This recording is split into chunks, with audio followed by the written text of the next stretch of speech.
भारताचे उद्योगपती रतन नवल टाटा राहिले नाहीत. त्यांचं 86व्या वर्षी काल निधन झालं.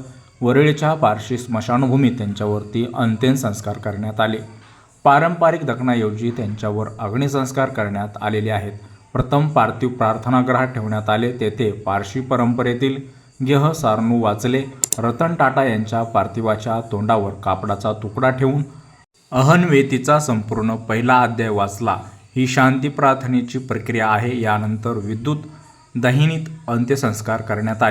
पारसी लोकांचा पारंपरिक टॉवर ऑफ सायन्स म्हणजे काय हे आपण जाणून घेणार आहोत, ज्यामध्ये गिधाडांसारख्या मांसाहारी पक्ष्यांसाठी मृतदेह सोडला जातो. रतन टाटा यांच्यावर अशा प्रकारे अंत्यसंस्कार न करण्याची कारणे काय आहेत? पारसी समुदाय काय आहे ज्याच्याशी रतन नवल टाटा संबंधित आहेत? 7व्या शतकात इराणला पार्शिया म्हणून ओळखले जात असे. तेव्हा तेथे सासानियन साम्राज्याचे राज्य होते आणि झोरस्ट्रियन धर्म हा तिथला राज्य धर्म होता. इराणचा शेवटचा सम्राट यझदेगार्द हा इसवी सन 641 मध्ये नेहावंदच्या लढाईत अरबाकडून पराभूत झाला. अरबाच्या अत्याचारापासून वाचण्यासाठी पारशी तिथून पळू लागले. काही लोक खोरासनच्या डोंगरात जाऊन स्थायिक झाले. तिथेही अत्याचार थांबले नाहीत म्हणून तेथून 3 बोटीमध्ये बसून गुजरातमधील काठियावाडा येथील दीव बेटावर पोहोचले. येथून त्यांनी वलसाड गाठले. त्यानंतर गुजरातच्या या भागाचा राजा जाधव राणा याने काही अटीसह पारशी लोकांना येथे राहण्याची परवानगी दिली, जिथे पारशी लोकांनी सजान नावाचे छोटेसे शहर देखील वसवले होते.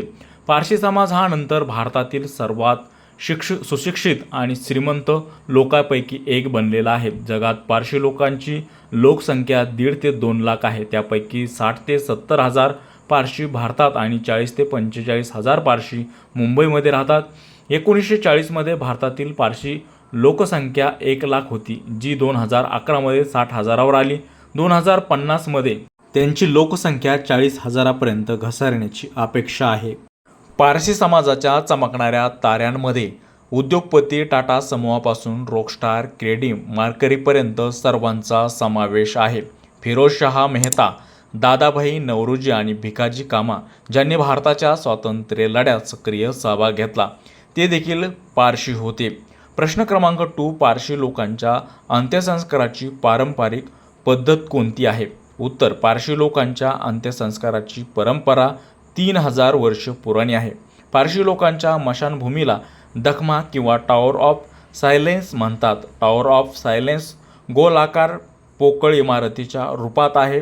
एखाद्या व्यक्तीच्या मृत्यूनंतर टॉवर ऑफ सायलेन्समध्ये मृतदेह धुवून उघड्यावर सोडला जातो. पारशी लोकांच्या अंत्यसंस्काराच्या या प्रक्रियेला दोकमेनाशिनी म्हणतात. यामध्ये मृतदेह आकाशात दफन केले जातात.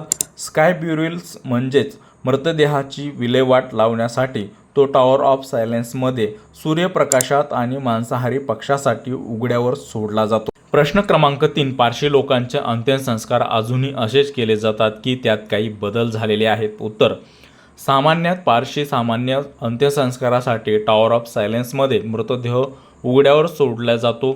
गिधाडांसारखे मांसाहारी पक्ष मृत शरीराचे मांस खातात, परंतु गिधाडांची संख्या झपाट्यानं कमी झाल्यामुळे पारशी समाजाचे म्हणजेच दखमाचे अंत्यसंस्कार करणे आता सोपे राहिलेले नाही. तज्ज्ञांचे मत असे आहे की गेल्या काही वर्षात गिधाडांच्या प्रजातीची संख्या सुमारे 99% कमी झालेली आहे. गिधाडांची संख्या कमी होत असताना मुंबईत राहणाऱ्या अनेक पारशींना त्यांच्या मृत्यूदेहानंतर त्यांच्या प्रियजनांच्या मृतदेहाची सन्मानपूर्वक विल्हेवाट लावण्यासाठी चिंता होती.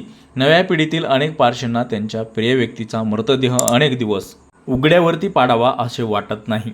प्रश्न क्रमांक 4. पारशी लोकांकडे आता अंत्यसंस्कार करण्याचे कोणते पर्याय आहेत? उत्तर: मुंबईतील पारशी लोकांकडे आता अंत्यसंस्कार करण्यासाठी 3 पर्याय शिल्लक राहिलेले आहेत. पारंपरिक दखमा म्हणजेच टॉवर ऑफ सायलेन्सद्वारे अंत्यसंस्कार करणे. दुसरा म्हणजे मृतदेह पुरणे. तिसरा म्हणजे मृतदेहाचे दहन करणे. वरळी येथील मशानभूमीमध्ये दहन करून तिसऱ्या पर्यायाद्वारे रतन टाटा यांच्यावर अंत्यसंस्कार करण्यात आले. यापूर्वी रस्ते अपघातात प्राण गमावलेले उद्योगपती सायरस मिस्त्री यांच्यावर पारशी परंपरेऐवजी वरळीच्या विद्युत दाहिनीत अंत्यसंस्कार करण्यात आलेले होते. पारशी धार्मिक शिक्षण केंद्राचे प्राचार्य डॉक्टर रामियार पी करंजिया म्हणतात की सायरस मिस्त्री यांच्या वडिलांचा मृत्यू त्यांच्या मृत्यूच्या सुमारे 2 महिने आधी झाला होता. टॉवर्स ऑफ सायलेन्स येथे त्यांच्या पार्थिवावर अंत्यसंस्कार करण्यात आलेले.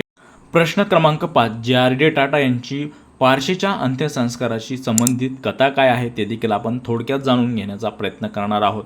मुंबईतील पारशी लोकांसाठी पर्यायी अंत्यसंस्काराच्या व्यवस्थेसाठी पहिल्या प्रार्थनागृहाचा पाया 1980 मध्ये प्रसिद्ध उद्योगपती जे.आर.डी. टाटा यांनी घातला होता. एका प्रार्थनागृह येथे पारशी लोकांच्या अंत्यसंस्कारासाठी मृतदेहाचे दफन किंवा अंत्यसंस्कार करण्याची व्यवस्था केली जाते.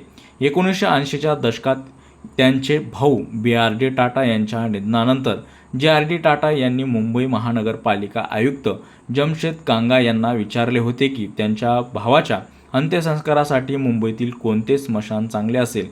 खरे तर प्रसिद्ध उद्योगपती असल्याने त्यांच्या अंत्ययात्रेला अनेक मान्यवर येणार होते. त्यावेळी काही स्मशानभूमी बंद होत्या आणि त्यांची सुधारणा केली जात होती, तर काही जीर्ण अवस्थेत होत्या. या परिस्थितीला तोंड देण्यासाठी दादरमधील स्मशानभूमीची स्वच्छता करण्यात आली. पण जमशेद कांगा जे.आर.डी. टाटा यांचे सांत्वन करण्यासाठी तेथे गेले तेव्हा त्यांना मुंबईतील स्मशानभूमीतील सुविधा अधिक चांगल्या असल्या पाहिजेत असे सांगण्यात आलेले होते. मुंबईतील अनेक स्मशानभूमीपैकी वरळीतील एका स्मशानभूमीतील बरीच जागा होती आणि दक्षिण मुंबईत असल्याने पारशी लोकांसाठी ते सोयीचे होते. जमशेद कांगा यांनी वरळीतील प्रार्थनागृह बांधण्याची योजना आखली, पण प्रकल्प सुरू होण्यापूर्वीच त्यांची बदली देखील झाली होती. जमशेद कांगा यांनी ही मिशन सोडले आणि मुंबईतील प्रभावशाली पारशी लोकांसोबत त्यांनी dispose of the dead with dignity ही मोहीम सुरू केली आणि अंत्यसंस्कारासाठी पर्याय पद्धतीची मागणी केली. तेव्हा कांगा म्हणाले होते, टॉवर ऑफ सायन्स सिस्टम नीट काम करत नाही आणि आम्हाला पर्याय हवा आहे.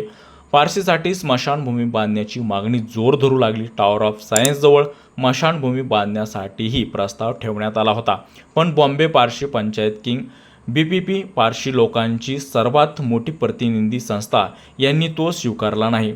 पर्यायी अंत्यसंस्कार करणाऱ्या पारंपरिक पारशी लोकांच्या विरोधाचा सामना करावा लागला. प्रत्यक्षात टॉवर ऑफ सायन्समधून मृतदेहावर अंत्यसंस्कार करणाऱ्यांनाच तिथे बांधलेल्या प्रार्थनागृहात प्रार्थना करण्याची परवानगी दिली जात होती. ज्यांनी इतरत्र मृतदेह दफन केले किंवा अग्निसंस्कार केले त्यांना टॉवर ऑफ सायन्सच्या प्रार्थना हॉलमध्ये प्रवेश करण्यास मनाई होती. याशिवाय 2 पारशी पुजारी ज्यांनी मृतदेह दफन केले आणि अग्निसंस्कार केले त्यांना देखील प्रार्थना हॉलमधून प्रतिबंधित करण्यात आले. यानंतर 2015 मध्ये पारशीच्या एका गटानं महानगरपालिकेसोबत मुंबईतील वरळी येथे पारशींसाठी स्मशानभूमी बांधली.